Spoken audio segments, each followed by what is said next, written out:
আল্লাহর পয়গম্বর বলেন মাজলিসু ফিকহিন খায়রুম মিন ইবাদাতি 60 সানা।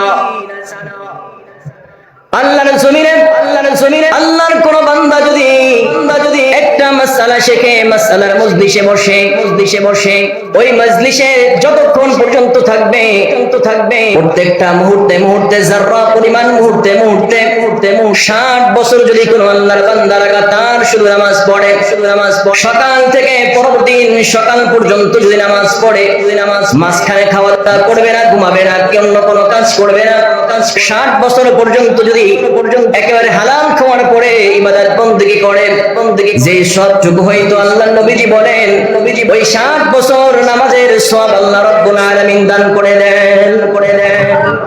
এই যে শুধু মাসআলাটার জন্য বসছেন মজলিসে, এটার কারণে। আর যে মাসআলাটা শিখছেন আল্লাহ রাসূল হাদিসে বলেন এই মাসআলাটা দেখার কারণে আমল করেন বা না করেন, আমল করলে ডাবল পাবেন, আমল যে করেন নাই এখনো পর্যন্ত নিয়াত করেছেন এই জন্য 2000 বছরে নামাজের সব আল্লাহ তাআলা। তো ভাই অনেক ফজিলতের একটা বিষয়, আমি কিছু গুটি কয়েকটা কথা বলবো, বাকি শর্ত হলো আমার সাথে আপনাদের কথা বলতে হবে। কথা বলতে পারবেন একটু কষ্ট করে? এখানে হুজুরা কথা বলছে, এবার আপনারাও কিছু কথা বলবেন।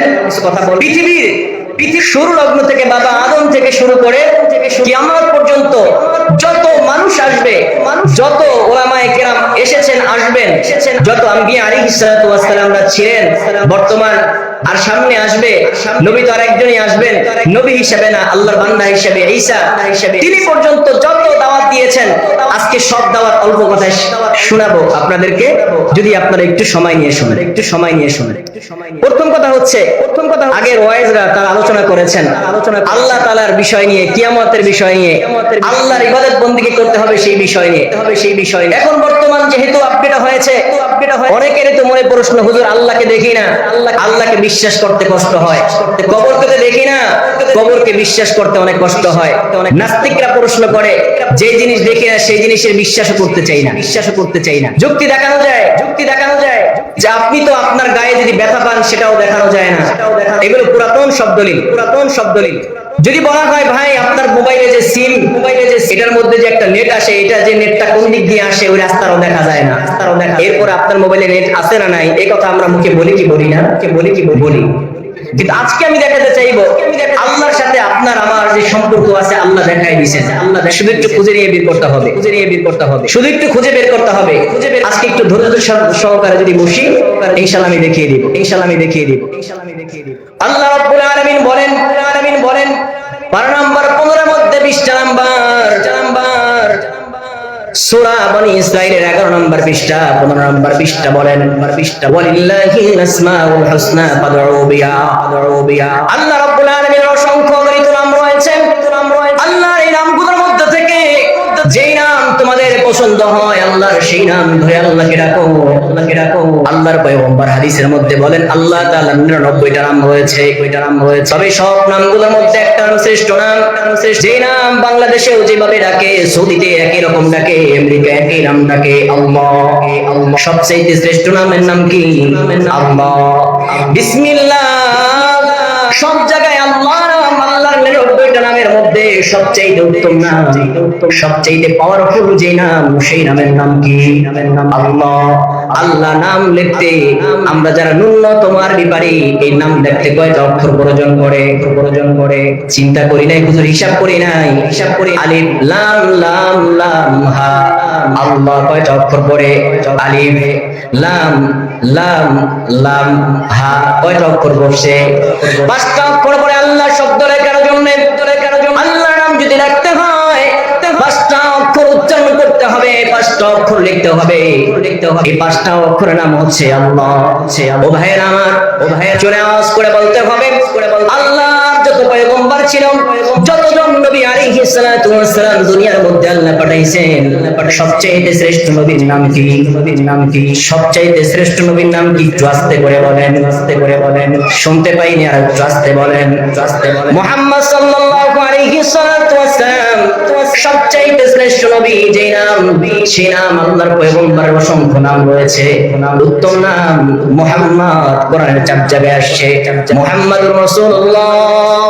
মুহাম্মদ মিম হা মিম মিম দাল মুহাম্মদ এর অক্ষরটা দেখতে শব্দ লিখতে লেখার জন্য কয়টা অক্ষর প্রয়োজন পড়ে আওয়াজ করে বলেন আওয়াজ করে পাঁচটা অক্ষর পরে মিম হা মিম মিম তারপরে হচ্ছে দাল মুহাম্মদ লিখতে কয়টা অক্ষর প্রয়োজন পড়ে আল্লাহ বুঝাতে চান বান্দারে আল্লাহ লিখতে আমি আল্লাহর পরিচয় যদি পেতে চাও পাঁচটা অক্ষর নামে আমি আল্লাহকে ডাকবা পাঁচটা অক্ষর প্রয়োজন পড়বে মুহাম্মদ আমার সবচেয়ে শ্রেষ্ঠ নবী মুহাম্মদ তার নাম লিখতে পাঁচটা অক্ষর প্রয়োজন পড়ে আমি তোমাকে মানুষ বানাইছি ইনসান অর্থ হলো মানুষ আলিফ নুন সিন আলিফ নুন সবাই বলেন নুন সিন আলিফ নুন আলিফ ইনসান অর্থ হলো মানুষ অর্থ কি মানুষ অর্থ কয়টা অক্ষর প্রয়োজন পড়ে পাঁচটা অক্ষর প্রয়োজন পড়ে আল্লাহ বুঝাতে চান বান্দা আমার নামের মধ্যে আমি পাঁচটা অক্ষর দ্বারা আল্লাহ পরিচয় দিয়েছি আমার নাম রেখেছি আমি আল্লাহ পাঁচটা অক্ষরের মাধ্যমে নবী মুহাম্মদের নাম রেখেছি পাঁচটা অক্ষরের মাধ্যমে এ বান্দারে তোদের নাম ইনসান তোদের নাম মানুষ তোদের নাম রাখলাম পাঁচটা অক্ষরের মাধ্যমে শুধু পাঁচটার মধ্যে সীমাবদ্ধ করি নাই পাঁচটার মধ্যে সীমাবদ্ধ করো নাকি নাই এরপর আমি আল্লাহ তোদের জন্য দিন দিয়েছি রাত্র দিয়েছি দিনের মধ্যে আল্লাহ রাব্বুল আলামিন কয়টা ঘন্টা দিয়েছেন একটু আস্তে বলেন দিন কয় ঘন্টায় হয় সবাই বলেন দিন কয় ঘন্টা হয় রাত্র কয় ঘন্টা হয় দিন রাত্র 12 ঘন্টা 24 ঘন্টা হয় আল্লাহ এবার বুঝান আমার নাম আল্লাহ এই আল্লাহর পরিচয় পাইতে হলে একটা তাওহীদ লাগবে কালিমাতুত তাওহীদ লা ইলাহা ইল্লাল্লাহ এইখানে আমি রাখছি 12টা অক্ষর কয়টা অক্ষর 12টা অক্ষর রেখেছি মুহাম্মাদুর রাসূলুল্লাহ এইখানে রেখেছি 12টা অক্ষর অর্থাৎ আমি আল্লাহর পরিপূর্ণ পরিচয় দিয়েছি লা ইলাহা ইল্লাল্লাহ 12টা অক্ষরের মাধ্যমে আর ওইখানে আমি মুহাম্মাদুর রাসূলুল্লাহর নাম রেখেছি 12টা অক্ষরের মাধ্যমে দিন দিয়েছি 12 ঘন্টার মাধ্যমে রাত্র দিয়েছি 12টা ঘন্টার মাধ্যমে বান্দারে এখানেই তোমাদের আমার সম্পর্ক শেষ না এখানেই সম্পর্ক শেষ না আল্লাহ রাব্বুল আলামিন হাতের মধ্যে কয়টা আঙ্গুল দিবেন সবাই বলেন কয়টা আঙ্গুল পায়ের মধ্যে কয়টা করে আঙ্গুল দিবেন 5টা করে দিবেন আল্লাহ বুঝাইতে চান বান্দা তোদের সাথে আমার যে আমি আল্লাহর সম্পর্ক রয়েছে একটু যদি চিন্তা করো বুঝতে যাইবা এরপরে আল্লাহ বলেন আমি তোদের জন্য ইসলাম নামে একটা জিনিস রেখেছি ইসলামের মধ্যে আল্লাহ রাসূল বলেন বেরা কয়টা মূল ভিত্তি ইসলামের কয়টা 5টা ইসলামের মূল ভিত্তি কয়টা 5টা আজকে আলোচনায় সব 5 দিয়ে হবে বুনিয়াল ইসলাম ওয়ালা খামসিন শাহাদাতু আল্লা ইলাহা ইল্লাল্লাহ ওয়া আন্না মুহাম্মাদুর রাসূলুল্লাহ ইলা আখিরিল হাদিস আল্লাহ রাসূল সাল্লাল্লাহু আলাইহি ওয়াসাল্লাম বলেন ইসলামের মূল ভিত্তি হচ্ছে 5টা জিনিসের নাম 1 নাম্বার কালিমা পড়তে হবে 2 নাম্বার হলো নামাজ পড়তে হবে 3 নাম্বার সিয়াম পালন করতে হবে 4 নাম্বার যাকাত আদায় করতে পারবে হবে 5 নাম্বার যে বিষয় আল্লাহ যাদেরকে সম্পদ দিয়েছেন যাকাত আদায় হজ করতে হবে 5টা বিষয় 5 থেকে শুরু হইলো 12 দিয়ে আল্লাহ বড় পরিচয় দিচ্ছেন 5 দ্বারা আল্লাহ তাআলা ছোট ছোট পরিচয় দিয়েছেন এরপরে মানুষের দেহের মধ্যে আল্লাহ রাব্বুল আলামিন 12 এর মধ্যে একটা পিন কোড রাখছেন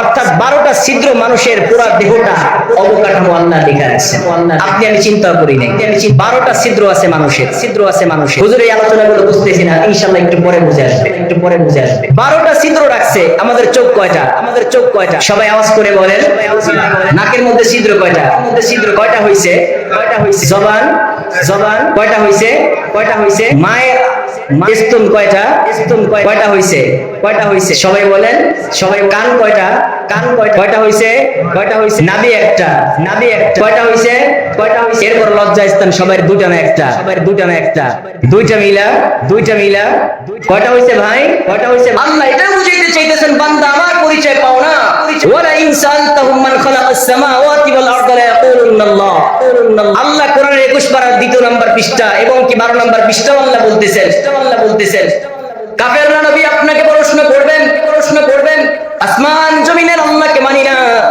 না আখিরাত বলতে কোনো জিনিস বিশ্বাস করি না, জান্নাত কিছু বিশ্বাস করতে চাই না, জাহান্নাম বিশ্বাস করতে চাই না। ও নবীজি এদেরকে যদি জিজ্ঞাসা করেন আসমান কে বানাইছে, জমিন কে বানাইছে, লা ইয়াকুলুনাল্লাহ, কাফের মুশরিকরাও এক জায়গায় একমত আল্লাহ বানাইছে।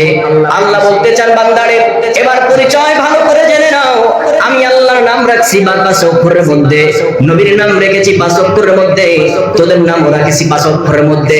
আমি আল্লাহর পরিচয় দিয়েছি কালিমাত তাওহীদ 12টা অক্ষরের মাধ্যমে, নবীর রিসালাত পরিচয় দিয়েছি 12টা অক্ষরের মাধ্যমে, মানুষ তোর মূল অবকাঠামো রেখেছি আমি 12টা পিনকোডের মাধ্যমে, 12টা পিনকোডের মাধ্যমে আল্লাহ রাখছেন। এবার আসি আমরা, এতগুলো মিল রাখার পরে আল্লাহ আবার ওই 5 দিয়েই শুরু করছেন, যেটা বললাম ইসলামের মূল ভিত্তি 5টা। এই মূল ভিত্তির চাইতে আবার একটু আলাদা করছেন, মানুষের মৌলিক কাজ 5 কাজ। কয় কাজ? একটা মুসলমানের মোট কাজ কয়টা? একটু জোরে বলতে হবে, আর কোনো কাজ দরকার নেই, 5 কাজের মধ্যে সীমাবদ্ধ। যত ওয়াইজ, যত আলেম, যত ইমাম, যত খতিব যা কিছু আলোচনা করবে এই 5 কাজের বাইরে একটাও যাবে না। 5টা কাজ। কয়টা কাজ? 5টা কাজ। 1 নম্বর ইমানিয়াত। 1 নম্বর কি? ইমানিয়াত, ইমান। ভাই একটু মুখস্থ করেন, এগুলো দরকার। 1 নম্বর কি? ইমান। 2 নম্বর ইবাদত। 2 নম্বর কি? 2 নম্বর 3 নম্বর মুআমালাত। 3 নম্বর কি? 4 নম্বর মুআশারাত। 4 নম্বর কি? 5 নম্বর আখলাকিয়াত। 5 নম্বর কি? প্রত্যেকটা অল্প অল্প করে বলবো, এরপরে 1 নম্বর যেটা, এটা যতটুকু পারি আলোচনা করে শেষ পারি। 1 নম্বর ইমানিয়াত, কালিমা পড়তে হবে 1 নম্বর আল্লাহর উপরে। আমরা সবাই কালিমা পড়ে এরপরে মুসলমান হইছি। 2 নম্বর যে বিষয় ছিল ইবাদত, নামাজ, রোজা, হজ, যাকাত, অন্যান্য বিষয়গুলো। এই নামাজ রোজা যদি কম করে আল্লাহর জান্নাতে একদিন যাইতে পারবো কি পারবো না? নামাজ যদি 2 ওয়াক্ত ছোটে জান্নাতে যাওয়া কি সম্ভব না? হুজুর কি উত্তর দিব জানিই তো না। নামাজ যদি কারো জীবনে কত ছুটে যায়, নামাজ যদি জীবনে কারো ছুটে যায়, ঠিক মতো আদায় করতে পারেনি, আল্লাহর কাছে তওবা করে নিছে কিংবা ছুটে গেছে, আল্লাহ আজ না হয় কাল ওই ব্যক্তিকে ঠিকই জান্নাতে দিবেন। এমন সাহাবী আছেন জীবনে এক ওয়াক্ত নামাজ পড়ে নাই, আছে না নাই? এমন সাহাবী কি আছে? আপনারা জানেন এক ওয়াক্ত নামাজ পড়তে পারে নাই,